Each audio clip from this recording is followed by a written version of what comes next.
Olá pessoal, bem-vindos a mais uma Masterclass Jornada Financeira, onde eu dou dicas e estratégias para você mudar a sua mentalidade sobre dinheiro e conquistar a sua liberdade financeira. Sou o Beto Caseta, planejador de finanças. Assunto de hoje é finanças em casal. Então, o que eu fiz? Separei algumas dúvidas mais comuns e compilei isso numa aula, tá? Quais são essas dúvidas mais comuns, então, que a gente observou? Falar sobre a divisão dos gastos, ok? Falar sobre objetivos em comum e objetivos individuais e qual seria a prioridade, né? O qual deveria ser a prioridade para o casal e também em relação à transparência em relação ao dinheiro. Então, eu vou abordar esses assuntos aqui dentro de um contexto de uma aula, de uma masterclass, certo? E claro que a gente tem bastante conteúdo, incluir alguns outros assuntos que também são importantes, então eu vou abordar de forma um pouco mais superficial, mas com bastante conteúdo, tá certo? Bom, primeiro ponto, então, eu queria propor é reflexão. O que é um casal? Vou começar daí, tá? Então, um casal, a gente vai ter várias respostas a essa pergunta, dificilmente vai ter uma resposta igual uma outra, né? Mas o casal eu entendo que são duas pessoas, então que por livre acordo, né, por livre vontade, né, fizeram um acordo informal ou formal que querem passar a maior parte dos momentos junto, tá? Então, essa é a definição de casal. E aí, dentro dessa convivência, nós vamos ter regras implícitas, né? Regras que não estão não estão explícitas, não estão claras, né? Mas todo mundo sabe que existem, são regras tácitas, e vão ter aquelas regras que vão estar mais claras. Tá? A minha abordagem aqui é uma abordagem, vamos dizer assim, menos romântica e mais prática. Tá? Então, a gente vai tentar estabelecer regras, como se fosse um contrato, né? Porque eu entendo que quanto mais bem resolvido estiver esta parte das finanças, né? Essa parte, quanto mais claro, mais transparente tiver isso, mais fácil fica para o casal viver sua vida, né? E focar em outras coisas que não só a parte financeira. Então, a parte financeira estando bem resolvida, o resto fica muito mais fácil, tá? Então, a abordagem que eu vou propor aqui é pensar o casal como se fosse uma empresa, tá? Uma empresa, então, com 50% de participação cada um, tá? Então, esse é o modo que a gente deveria pensar quando a gente fala de finanças de casal, certo? Bom, primeiro ponto, então, é o alinhamento de interesses. Tá? O que é isso? É o casal, então, assim como qualquer empresa, né, juntando os dois sócios e pensar, o que a gente quer? Né? Primeiro ponto, por que a gente está junto? Qual o propósito, né? O propósito de estarmos juntos? Qual é o nosso grande objetivo, né, em estar junto? Certo? Então, o primeiro ponto é isso, né? Fazer esse alinhamento de interesses. Tá?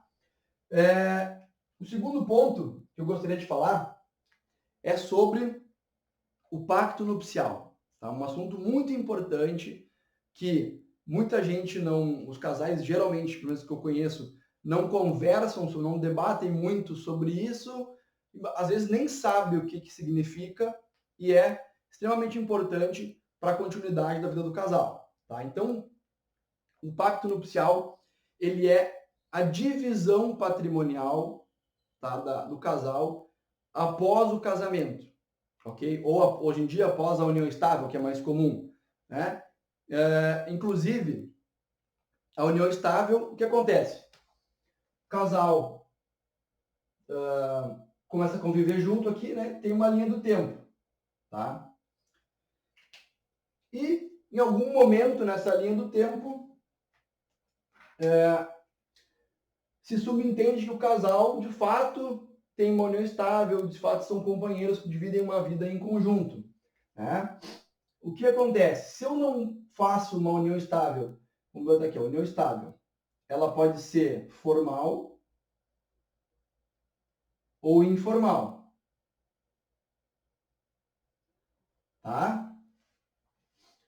A informal é quando o casal não foi no cartório, não reconheceu essa união estável. O que acontece aqui? Quando, se por acaso houver uma dissolução do casal, que pode acontecer tanto por uma separação como por um falecimento, por exemplo, tá?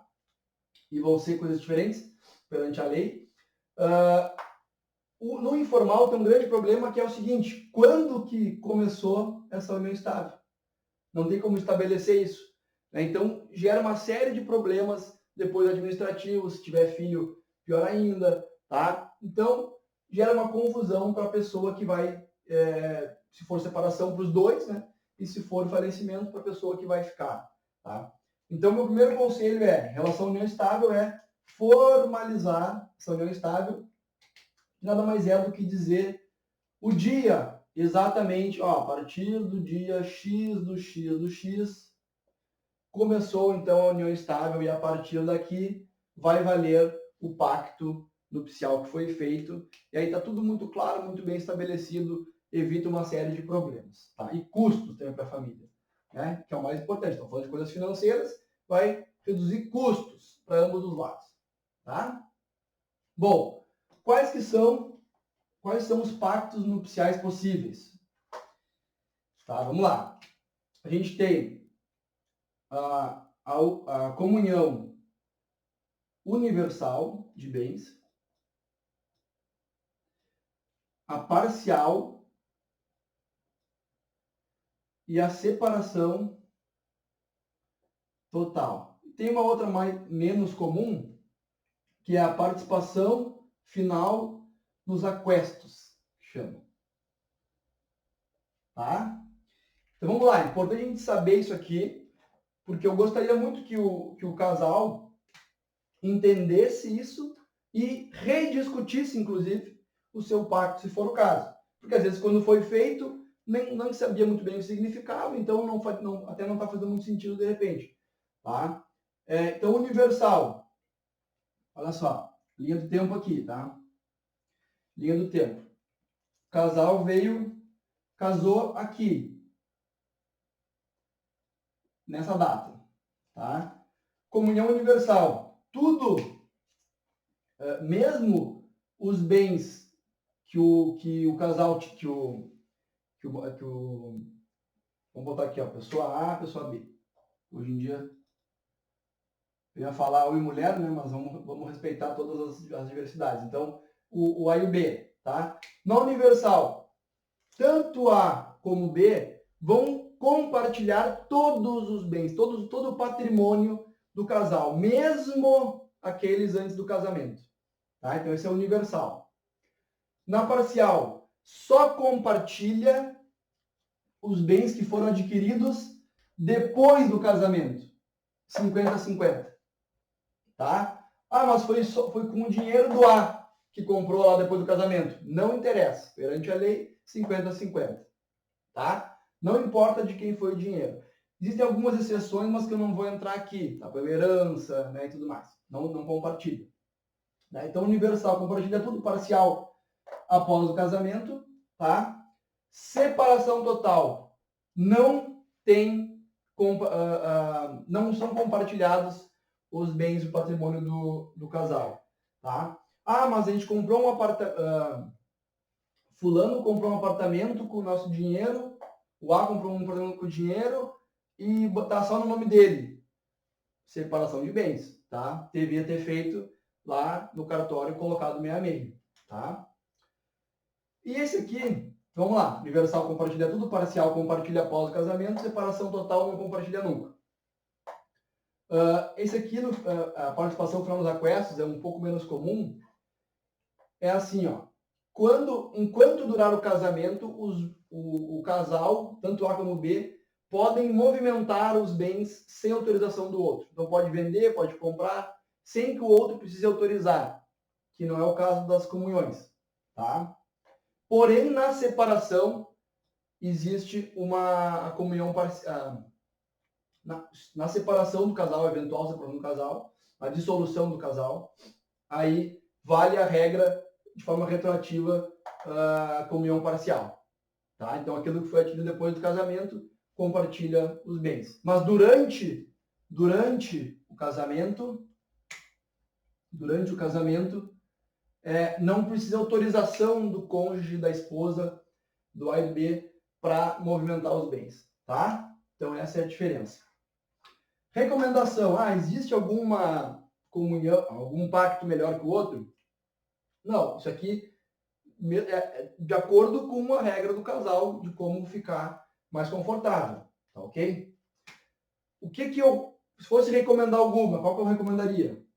Separação total de bens, tá? Por quê? O casal vai ter a autonomia, imagina-se que tenha maturidade para isso, né? A autonomia de decidir como que vai ser a divisão, tá? Então, por exemplo, assim, vamos comprar um imóvel, vamos fazer uma aplicação tal, financeira. Quanto a gente vai colocar para cada um? Daqui a pouco eu não quero 50-50, eu quero 30-70, eu quero 90-10, ou não quero dividir nada, eu quero dividir tudo, tá? Então, a separação total de bens, ela parte do princípio que nada é compartilhado. E aí o próprio casal vai escolher quais os bens e como vai ser essa divisão, tá?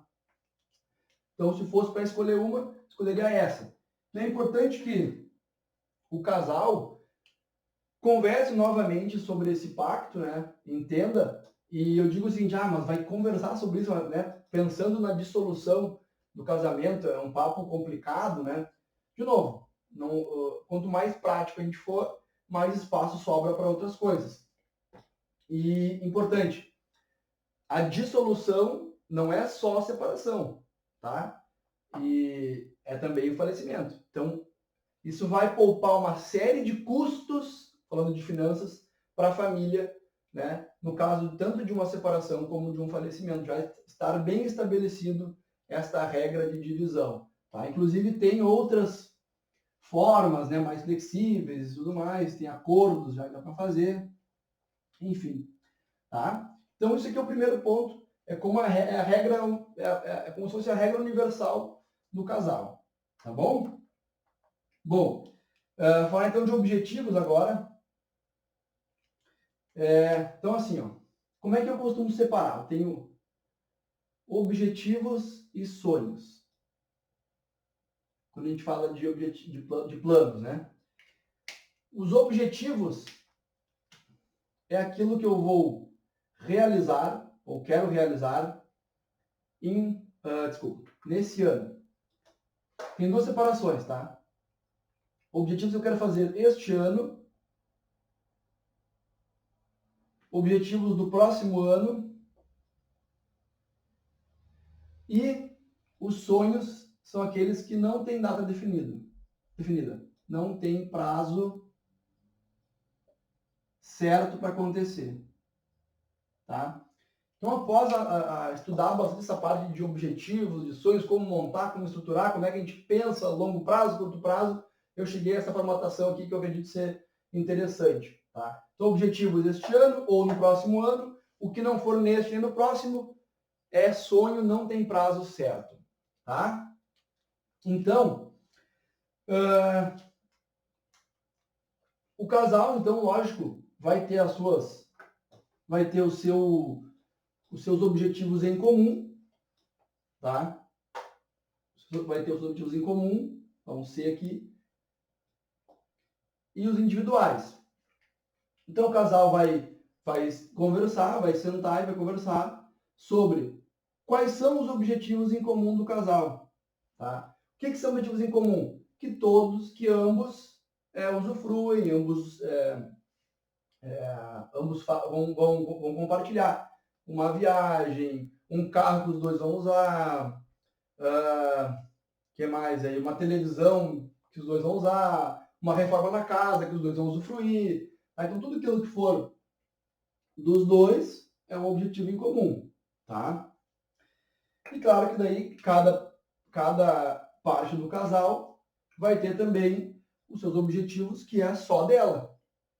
Pode ser uma viagem sozinho, né, para visitar os parentes, enfim. pode ser pode ser um curso que a pessoa vai fazer, pode ser um carro que é só dela, tá? Vai ter também os seus objetivos individuais, tá?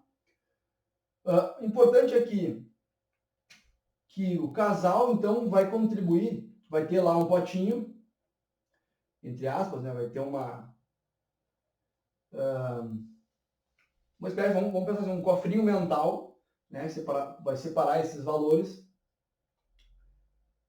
nos objetivos, vai ter um cofrinho dos objetivos em comum, tá? E vai ter o cofrinho, entre aspas, né? No sentido figurado, dos objetivos individuais. Então é importante que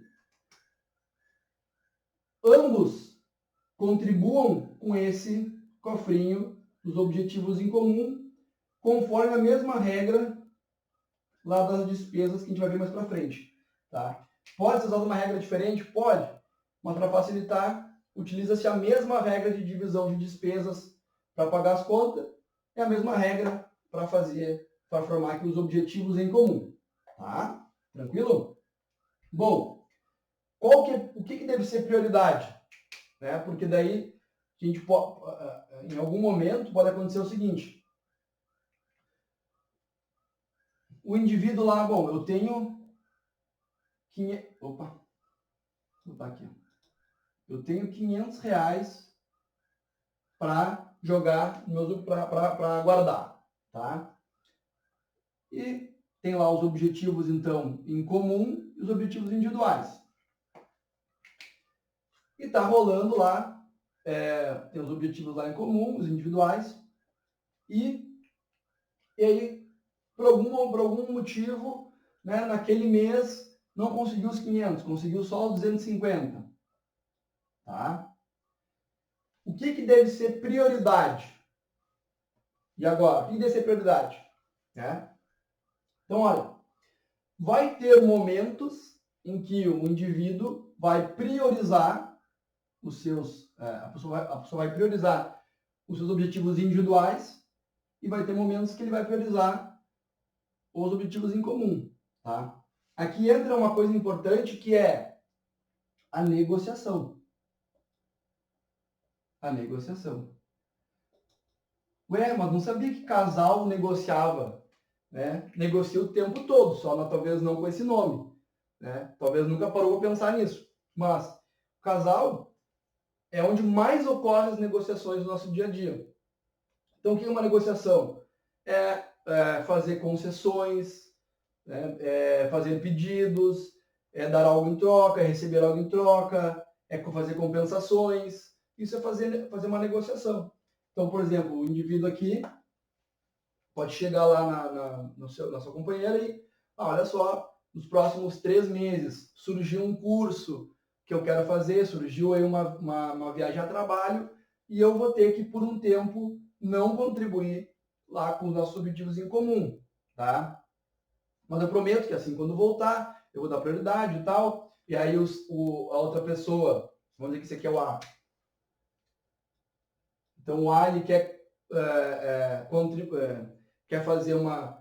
priorizar um objetivo individual durante algum tempo, né? E óbvio que o B, ele vai pedir algo em troca, tá? Nós somos seres humanos, mesmo o casal, com toda a sua intimidade, todo o seu amor, né? Somos seres humanos, então ela vai pensar, putz, eu tô cedendo de um lado, pô, então o que eu vou pedir do outro, né?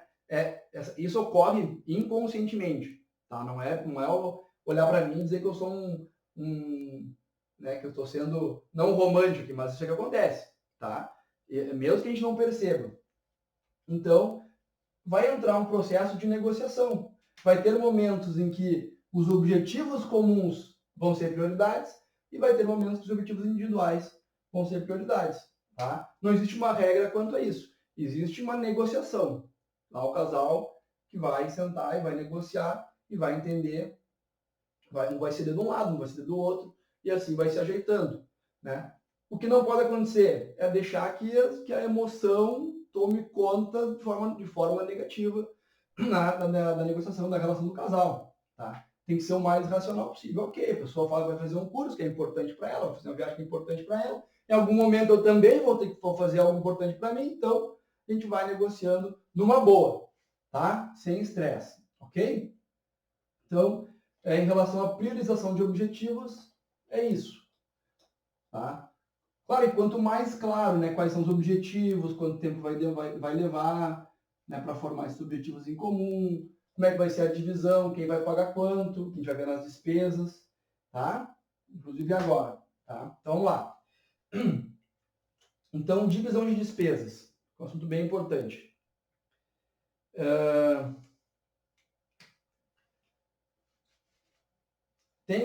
Existe algumas pessoas que pegam todo o dinheiro que entra, vamos pensar aqui, A e B, tá? A ganha 7, B ganha 3. Tá? Então, o que acontece? Vai ter alguns casos em que é uma conta conjunta, é um caixa conjunto, uma conta conjunta, onde entra esse dinheiro, tá? Entrou o dinheiro lá e vai sair o dinheiro. Tá? Aqui nas despesas. Vou colocar aqui. Despesas em conjunto, despesas de A e despesas de B. Tá?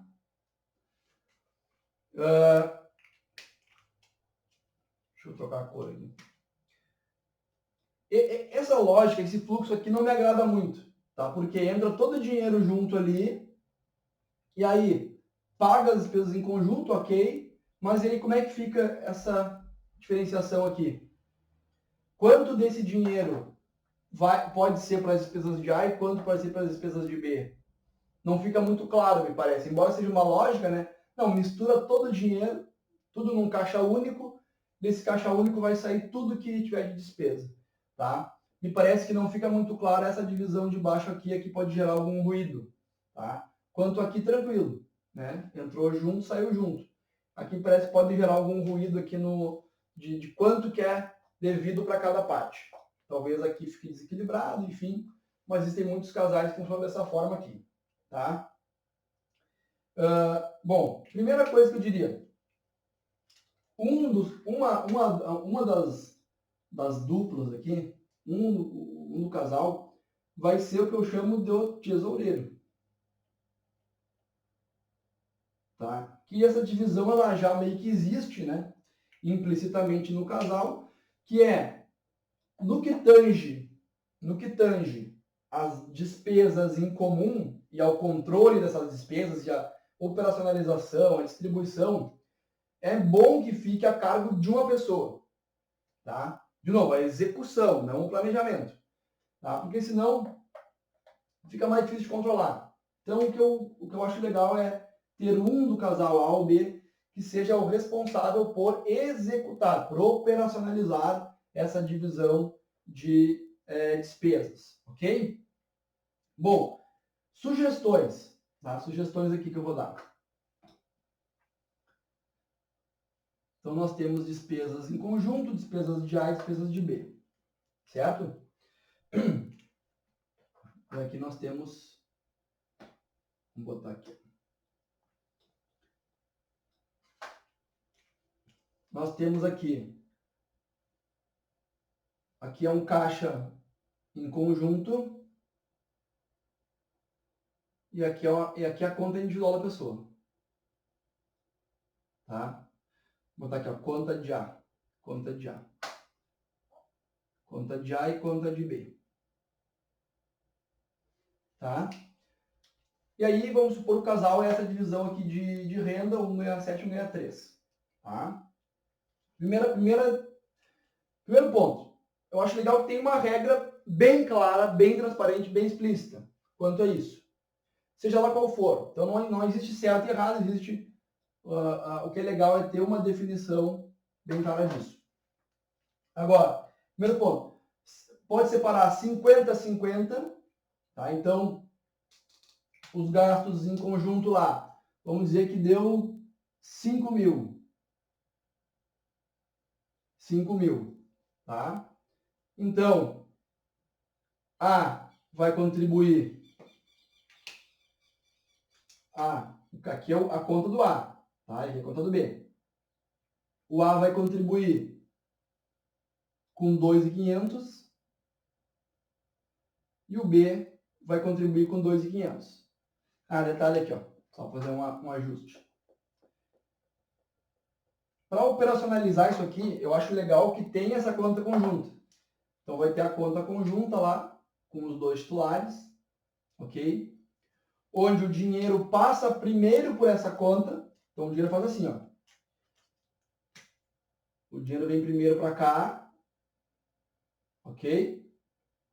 Entrou aqui, ó, 2.500 de A, 2.500 de B, e daqui ele sai para pagar as contas lá em conjunto do casal, que é 5.000. E é importante identificar o que são essas contas em conjunto.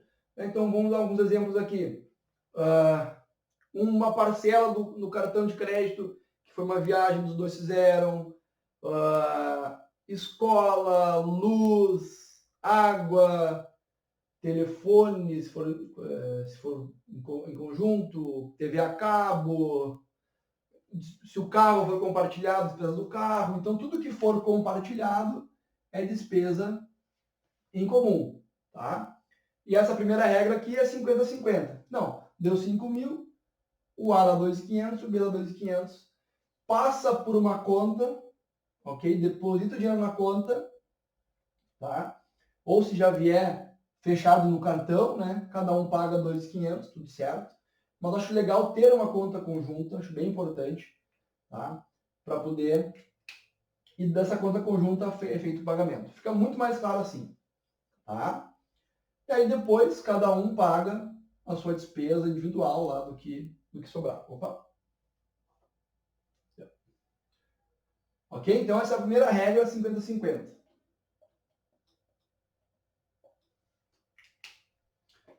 De novo, só para ficar claro, não é o tesoureiro que vai fazer a regra sozinho.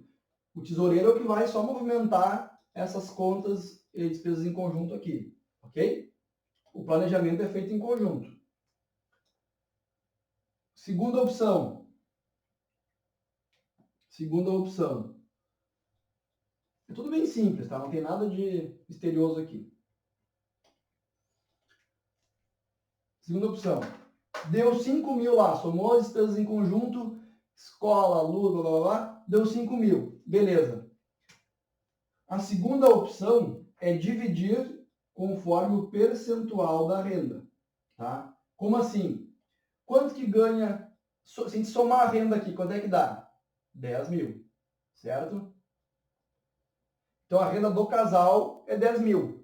Quanto que ganha o A? 7.000. Então ele responde por 70% da renda.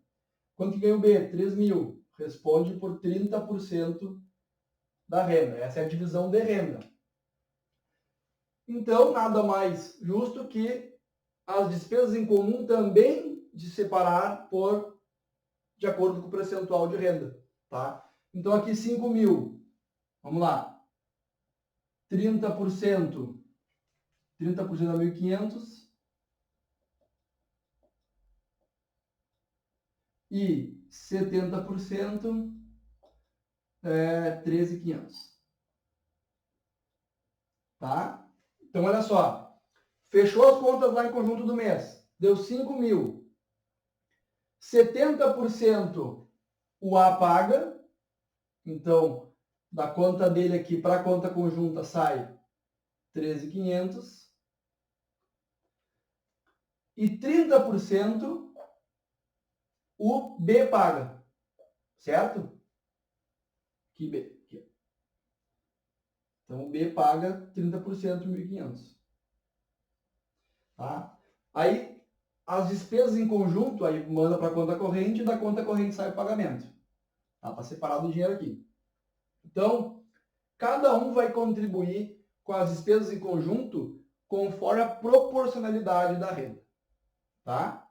Então, essa é a segunda opção. A que eu particularmente acho mais interessante. Tá? Mas o que eu acho não quer dizer o que vai ser implementado no casal. Cada um vai ter a sua regra. Tá bom?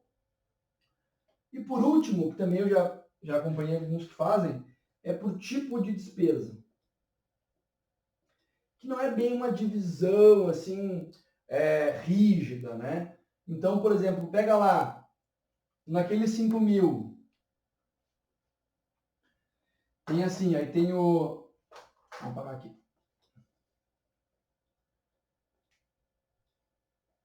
Nos 5 mil tem cartão de crédito, ou melhor, cartão, supermercado, aqui é o mercado, tem farmácia, tem a escola do filho, tem a do carro, né? Vai ter as despesas lá e a divisão é por tipo de despesa. Então não se faz nenhuma conta assim muito matemática. Né? Se tem mais ou menos uma ideia, né, de quanto que gasta por mês com cada coisa, e aí, o A então paga o mercado e a escola, e o B paga o resto, ou o B paga o carro e a casa, e o financiamento da casa, o A paga isso, paga aquilo.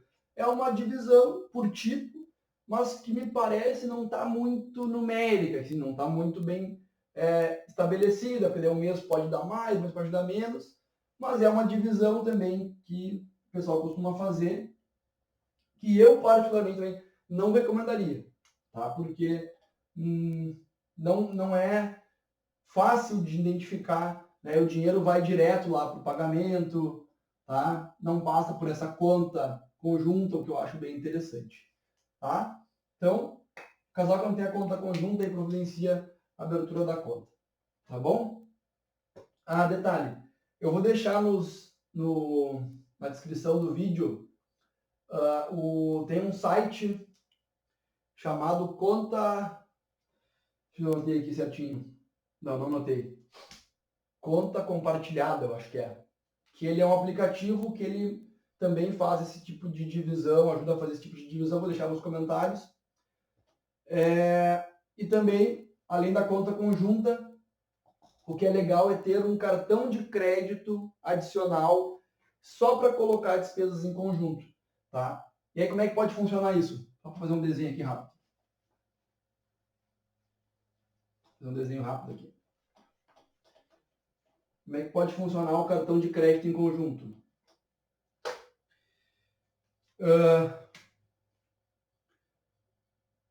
O A tem o seu cartão e o B tem o seu cartão. Tá? Até aí tudo certo. Cada um tem o seu cartão de crédito lá. Aí o que pode acontecer? O A pede um cartão adicional para o B e o B pede para o A. Tudo que for gasto, tudo que o B gastar nesse adicional aqui, ó, no adicional do A, tá? Assume-se que é despesa em conjunto, tá? E o contrário também. Tudo que for que o A gastou no cartão adicional de B, também assume-se que é despesa em conjunto, tá? Aí depois, no final do mês, só vai somar, né, o que foi o adicional que gastou, digamos que foi 1.500 aqui no adicional e aqui foi 2.500. Então, no final do mês, soma só o que for no cartão adicional. Isso aqui vai dar 2, 3, 4. 4.000, então, é o que foi despesa em conjunto lá nos cartões adicionais. Porque lá na fatura do cartão de crédito, vocês observarem, vem separado lá o que foi o titular, o que foi o adicional que gastou. Tá? Então, uma maneira de operacionalizar essa divisão. Então, nós temos conta conjunta, cartão adicional, tá? Cartão adicional que funciona como um cartão conjunto, tá? Porque não tem como fazer um cartão de crédito para os dois, né? Não tem como fazer isso. Então, cada um tem o seu e bota o outro como adicional. Tranquilo. E também tem o site que eu vou deixar nos comentários.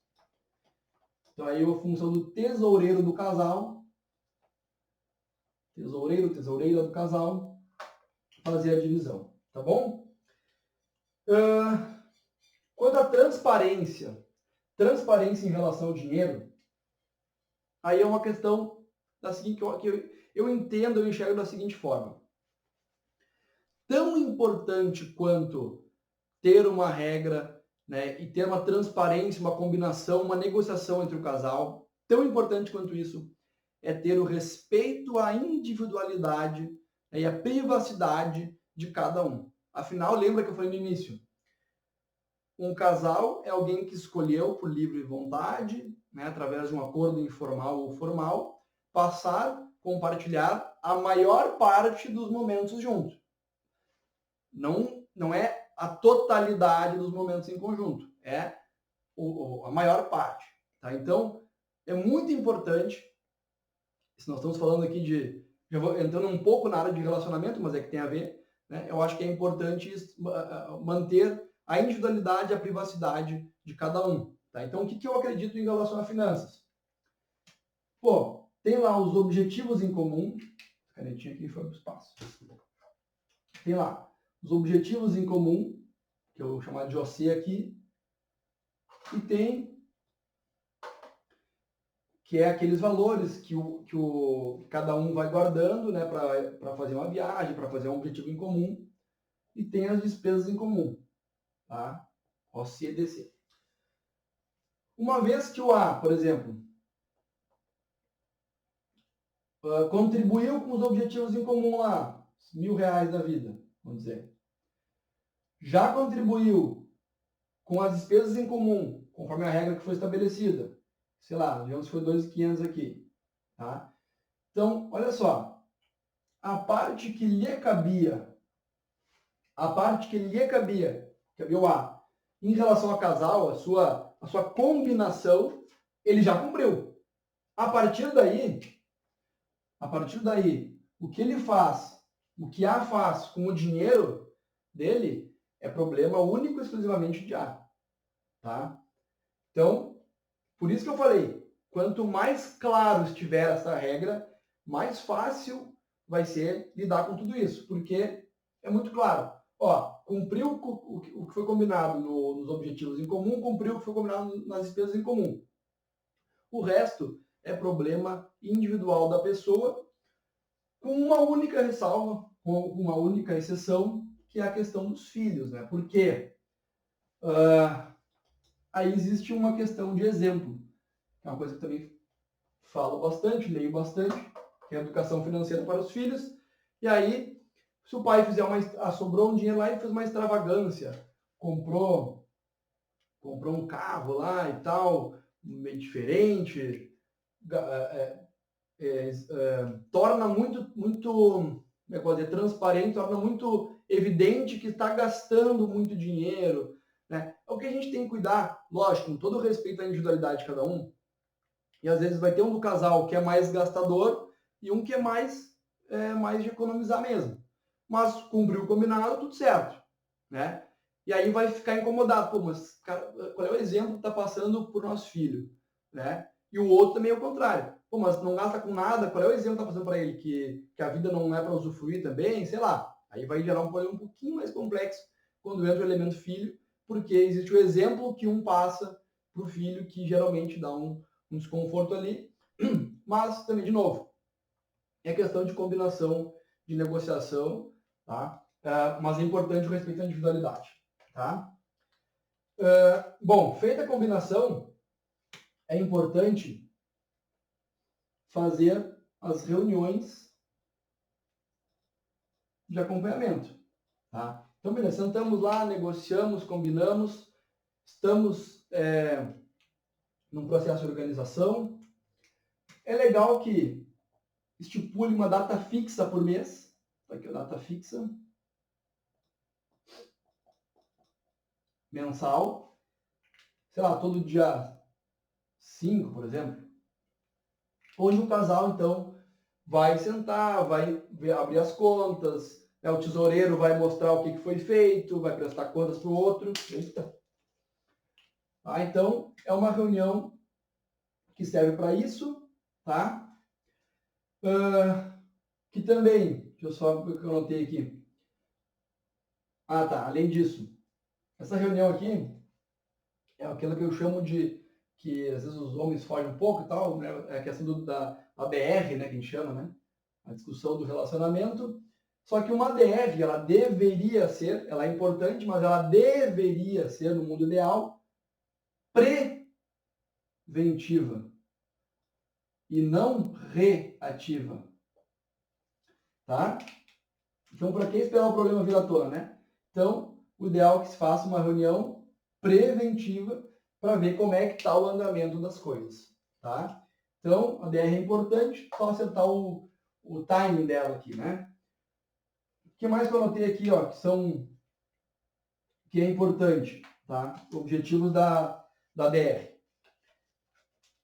Alinhamento de interesses, estou lendo aqui, tá? Alinhamento de interesses, então alinhar o interesse do casal, tá tudo certo. Esclarecer dúvidas, né? Então, aquele objetivo em comum que está fazendo, tô um pouco de dúvida quando a gente vai fazer, como é que vai ser, né? Expor preocupações e sentimentos. Então, dizer, olha só, estou com um problema lá na renda, eu acho que mês que vem, nos próximos 3 meses, vai dar uma baixa na renda lá e tal, estou um pouco preocupado com isso, como é que a gente pode manejar, né? E expor sentimentos. Expor sentimentos de, estou preocupado com isso, não, estou animado com isso, né? Então, cada um no casal vai expor o que está achando em relação à combinação financeira, tá? É o momento também de rever objetivos e sonhos. Então, legal, vamos antecipar nossa viagem, vamos postergar se precisar, né? Vamos colocar alguma coisa nova, como é que está indo o andamento. Então, uma reunião de acompanhamento. Também serve como motivação, né? Manter a motivação do casal, manter o casal unido em torno dos objetivos que foram colocados, tá? Para a gente finalizar aqui, é importante, né, ter essa reunião de acompanhamento. Ok? Por último, também que eu achei importante, é a divisão, além das despesas, a divisão da renda. Tá? Como assim? Pode acontecer em algum momento, principalmente quando tem filhos ou alguma outra situação, que a carga de trabalho, vou botar aqui em relação ao horário, né? A carga de trabalho de ambos não possa ser a mesma carga. Então, se antes trabalhava-se 8 horas por dia, por algum momento pode acontecer de não poder mais trabalhar 8 horas por dia. Tá? E aí vai ter que priorizar quem que vai trabalhar mais, quem vai trabalhar menos. Como é que vai ser a divisão da renda do casal? Isso aqui é importante. São escolhas que muitas vezes são feitas de forma não explícita. Como eu falei no início, quanto mais explícito, melhor. Tá? Então, o ideal é que seja uma escolha. Eu vou trabalhar menos, então, por causa disso, isso, aquele outro, e tu vai trabalhar mais. E é bom que seja montado isso de comum acordo. Né? Uma sugestão aqui, até como estratégia, tá? Estratégia de renda. O legal é que um tem um horário mais fixo, A ou B, e um que tem um horário mais flexível. Certo? Porque geralmente quem tem uma renda mais flexível, um horário mais flexível, vai ter uma renda que é mais variável.